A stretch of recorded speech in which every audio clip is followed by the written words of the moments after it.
Hi guys, it's Ben here from 2X Space Station. How's everyone doing? Welcome back to another video, and it's about that time again that I got in front of the camera, even though I find this thing weird and scary and a bit unnatural, because sometimes you have to do it. One of the good things about living in London is that the charity shops here are really good. I live in Streatham and we've got loads of charity shops. We've got a CEX. We've got all those kind of places where you can go to find games. I think there's 2 CEXs here actually. So I've been bargain hunting and I've got a few little pickups to show you. It's always nice to show off a few pickups. Start off with an Xbox 360 game, Final Fantasy 13, for £3. So I didn't buy this game back in the day because everybody said that it was shit, and it really put me off. I remember watching a friend play it, and on the screen, for what I could see, it looked really good, but he told me that it was really different to the other Final Fantasies, that it was kind of linear, and that the gameplay wasn't as good. So I completely avoided it. When I saw it for £3, I was like, well, let's just check it out.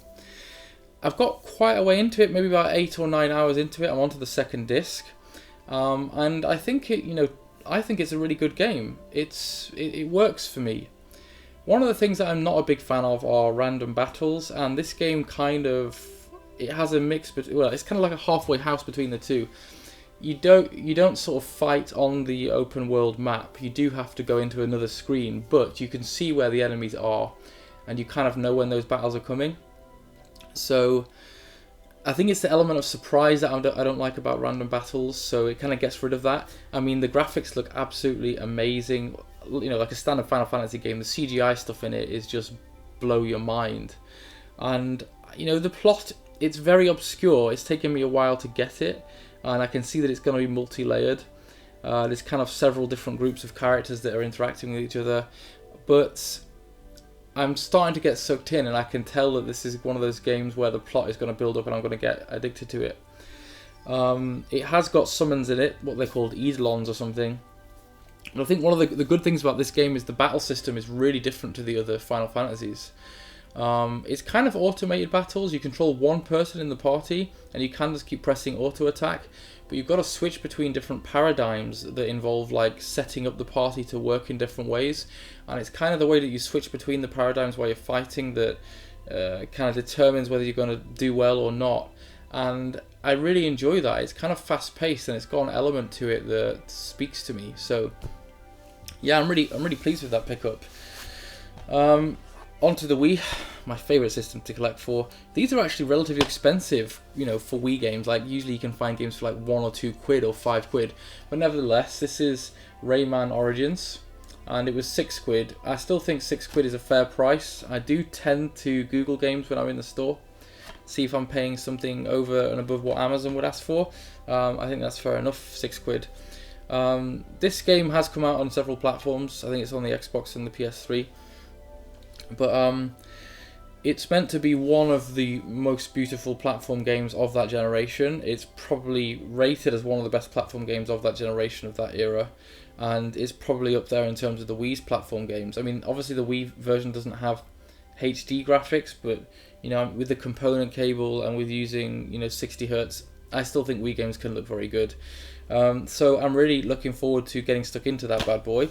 I haven't played it at all yet because I'm playing some other stuff. And I also got Tales of Symphonia, Dawn of the New World. I was never a big GameCube guy back in the day, but even I knew that Tales of Symphonia was an awesome game, and I remember one of my friends at uni playing it and saying it was damn good. I should probably look for Tales of Symphonia, the original, but I guess it's very collectible and quite expensive now. But the Wii version, well, the Wii sequel, it's not meant to be quite as good as the other ones. Its reviews are a bit mixed, but I do like to kind of grow my RPG collection for the system, and maybe one day I'll get around to playing it. It's possibly going to be one of those games that sits on the shelf.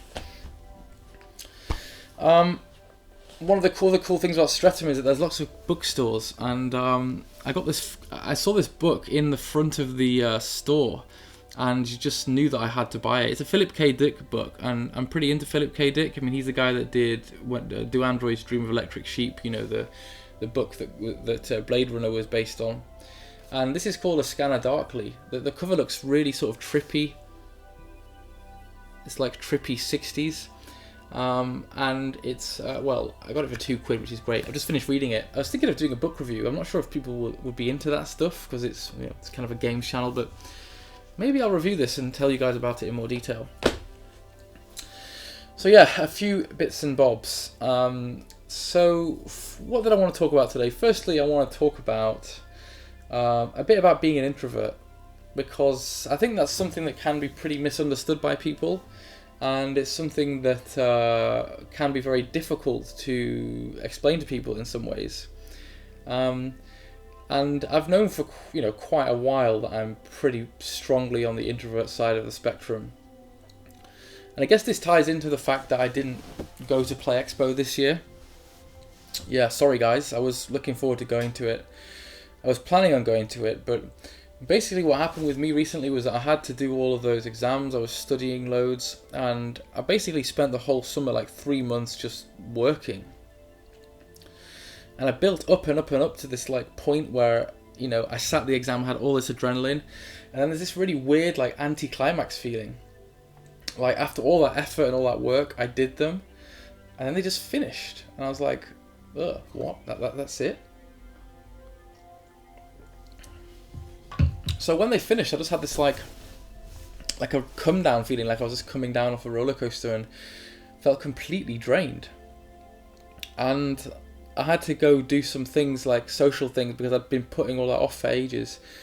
And what happens with me is, the more and more things that I do that aren't sort of me being on my own and being quiet, the more important it becomes that I have to withdraw and get that me time back.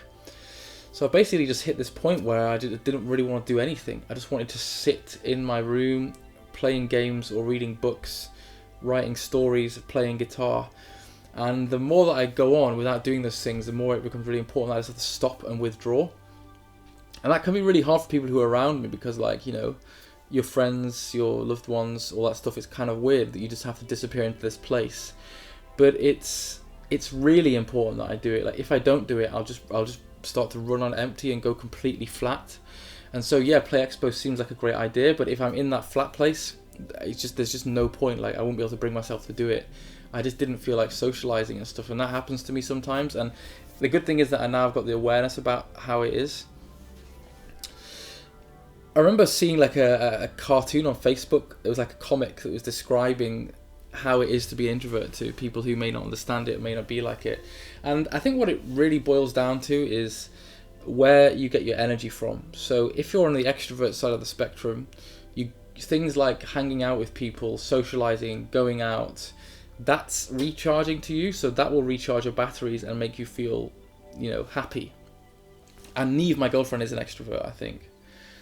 She's really social. That's what she wants to spend her free time doing. That's what, you know, where she gets her pleasure from. And an introvert basically spends energy on socializing, and it's not that they don't like it. It's not that they don't like people. It's not that they don't. You can be a really sociable introvert, but the basic thing is that socializing is a transaction, and you're spending energy, meaning that, you know, your energy can run out at some point. And the way that you have to recharge it if you're an introvert is by withdrawing. So I can be a bit of a hard guy sometimes, like not replying to texts and disappearing off the radar a little bit, but it's literally the only way that I can preserve my sanity. So sometimes I will just disappear and be a bit of a bad friend or not that responsive, but I kind of think that the people who know me pretty well and that love me, like, get that that's what I do.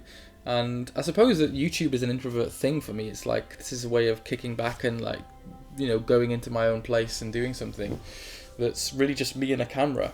And it is socializing. People comment on the videos and all that stuff, but it's not face to face. Like, replying to comments it's not tiring. That's not an extrovert thing. That's perfectly fine. And maybe this is why I like video games and fantasy and all that stuff.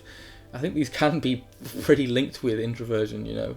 It's like you disappear into this world and want to escape. And I guess it is about escapism. And I guess the other thing is that I have a really heavy job, basically spending most of my working days in pretty serious situations, you know, with people who are very unwell. And again, that's maybe part of why sometimes I need to withdraw and just process and just have time where I'm not doing anything. So I guess it's kind of apology from not coming to play, and maybe an explanation, and just, don't know, what do you guys like? Do you get the introvert extrovert thing? Do you think that's a too simple a way of looking at it? Maybe you know that you're an introvert like me and you can relate to some of the things that I'm talking about, of needing to just withdraw sometimes. I don't know. Maybe let me know in the comments below. Video response to Lawnboy's post. Recently he posted a video basically saying, do you think that some people take YouTube too seriously? And I've had a few days to think about that, my answer to that. I thought it was a question that I've not heard before. And like always, your answer is that it depends. It always depends, doesn't it? It's a very relative type of thing. Maybe you could turn it on its head and ask, do some people not take YouTube seriously enough? I mean, you can use the old adage, if something's worth doing, it's worth doing well. And I think it's perfectly admirable when people put effort into YouTube. And I think everybody's got their own skill set. You know, some people are really good at video editing and can make really smooth transitions and really professional looking videos. And why the hell shouldn't they do that? I know that YouTube's a hobby and it's relaxed and casual, but actually sometimes being involved in something means that you want to do it well and you want to make it sharp and crisp, and that's part of the fun of it. Like, part of the fun of starting YouTube for me was learning how to edit videos and to make them look good and do all the different things, and that's, you know, that's natural, that's interesting. You got to keep it mixed up, and I suppose that is a way of taking it seriously to some extent, perhaps. I think that it kind of comes down to what aspect you're talking about. I think that definitely I would agree that we take our subject matter too seriously. You know, if you're looking at the gaming YouTubers, one of the things that really does get me down is the fact that every video from a major channel has such a huge amount of dissent and fighting and shit-slinging, for want of a better word. And it's just pathetic. It's really pathetic. You know, you can pick whatever crappy thing you want, whether it's PS4 versus Xbox or PC versus console gaming. You know, those are the obvious ones to go for. But it doesn't have to be things as big as that or as classic as that. But it's annoying. It's really annoying. It's just like, you are taking yourselves too seriously. Don't fight and don't be like that. It's literally just video games. Like, yes, you can play the side of it saying that this is serious. You know, these things have been part of my life since I was a kid. There's a lot of nostalgia involved. There's a lot of childhood involved. But at the end of the day, it's literally just a disc that I put into a computer for entertainment. It doesn't actually have any real world importance. Not really. Not when you think about things that are actually serious, you know, things that are going on in the world. This is what we're actually doing here, is discussing entertainment, which is, you know, if you're looking at your hierarchy of needs, well, there's that joke on the internet where someone put Wi-Fi at the bottom, but you know, your hierarchy of needs are eating and sleeping and shelter and food, and that's part of eating. This is just the icing on the cake. This is not serious at all. So I think one of the issues that I sometimes have is that there is a lot of self-involvement on YouTube. I guess by definition you're going to spend a lot of your time talking about yourself, but there are some channels that do seem really self-involved and not that friendly, not that outward. Maybe they are taking themselves too seriously. I suppose it comes down to what you're here for. I mean, some people spend all day long doing this and are trying to learn a living from it. I mean, you're going to have to take that shit seriously if you've got nothing else to bring home the bacon. So the answer is, it depends. Maybe we are, maybe we're not. Do I take YouTube too seriously? No, I probably should take it a bit more serious and try and get my videos together and get a schedule and all that stuff, but I just can't. I guess I do kind of know where the question's going. There are some channels that I watch where I just think you're putting too much into this. You know, you're trying too hard maybe, but each to their own. And if you want to make your channel good, then you should damn well do it. That is part of the fun. Anyway, I'm starting to ramble here, so I'm gonna stop rambling. Thanks for watching this video, guys. Take care, and I'll speak to you all soon. Bye.